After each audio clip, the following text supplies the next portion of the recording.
I was here for her first time. She was great, very, very funny, and I know you're going to love her. Please welcome Lynn Walfish.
Dave introduced me as Lynn, but actually my name is Alan, and just like the guy's name, and my maiden name was Small. Now people really used to ask me, how do you spell that?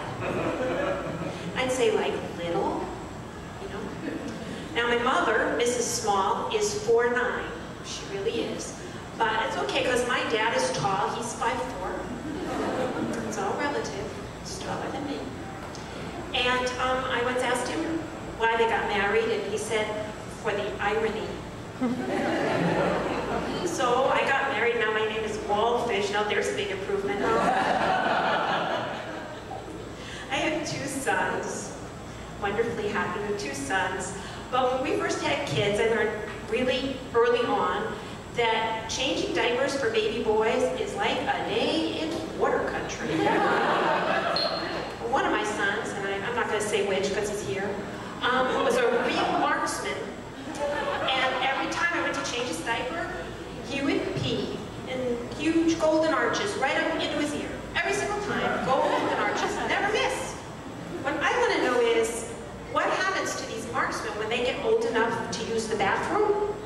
I mean, are they playing with the tidy old man? You know, around the rib, up the backboard, and onto the floor. So I was out shopping with my other son, whose name I also won't mention.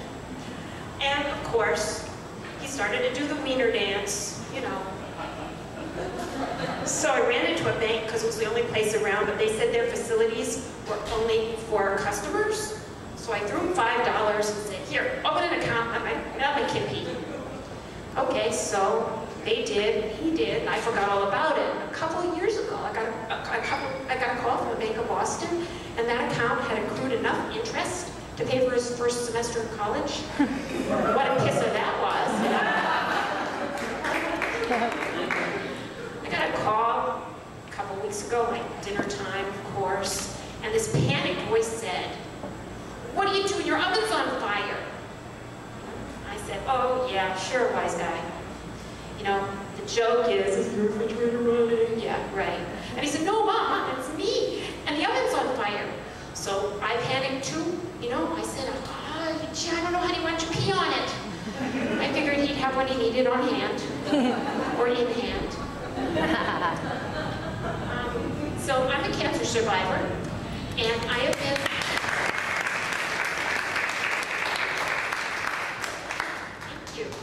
I have been a cancer survivor for 9 years, 2 months, 3 weeks, 4 days, 16 minutes, 16 hours, 2 minutes and 15 seconds. So what happens is that you get the worst news in the world, the worst news you can possibly hear, and you're wearing a hospital Johnny. You know what I mean? There are all these ties and snaps and everything, and I know, as soon as I put it on, my head is going to be coming out the armhole, and no matter how I twist it and tie it, I know my butt's going to be exposed in the back, coming out the other armhole. And when you're having chemotherapy, the first thing that happens that when people hear that, they say, oh, you poor thing, you nauseous? You nauseous? Everyone turns into like a Jewish mother or a New Yorker when they ask that question. You nauseous? No. There are really good drugs for that. And I don't mean medical marijuana. I have a word for medical marijuana. Disappointing. On the other hand, I did develop this strange craving for Rocky Road on a bed of salt and vinegar chips. So my family decided to take me out for ice cream. Now, it was this 95-degree August day, and I reluctantly, tied this big do-rag on my head and put on wraparound sunglasses so I looked cool. And off we went to the ice cream store, where they all bailed out to go up to the window and left me in the car and took the keys, left me there with the windows up and no keys in my own private sauna. It was so hot that I actually dozed off for a minute until this was banging on the window. This lady came and she's banging on the window. So I thought, oh, really, I'm fine. It's all right. I'm not dead. I'm okay. They look at me. But she would leave. She finally opened the door and got right in my face, right in front of me. And she said, oh, you poor thing. You nauseous? I'm not nauseous. I'm baked. I slammed the door in her hand. She still wouldn't leave. She's still there, looking in her hand. So I yelled out the window, what's the matter, you poor thing, you nauseous? Anyway, the real problem, the real issue when you're having cancer treatment is hair, I expected to be bald, but my eyelashes fell out, my eyebrows fell out, maybe a good look for Marilyn Manson. But for me, not so much. And you have to appreciate your nose hair, because without it, a solid stream of snot runs down your face all the time without stopping. This is a true story. I was in the grocery store and my nose ran onto the check I was writing and it blurred all the writing. I'm sorry, Adrian. She's trying to eat. And of course I was mortified at this, but the clerk, she just didn't miss a beat. She said, well, yeah, in this case, we'll pick plastic, not paper. Well, I did expect to be bald, and I did expect to be nauseous. What I didn't expect was total body alopecia. Every single hair on my body disappeared. And I know, as soon as I said that, all you guys, both of you, thought about my pubic hair.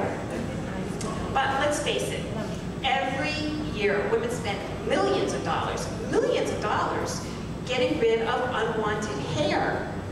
And that's all out of pocket. At least my HMO covered mine.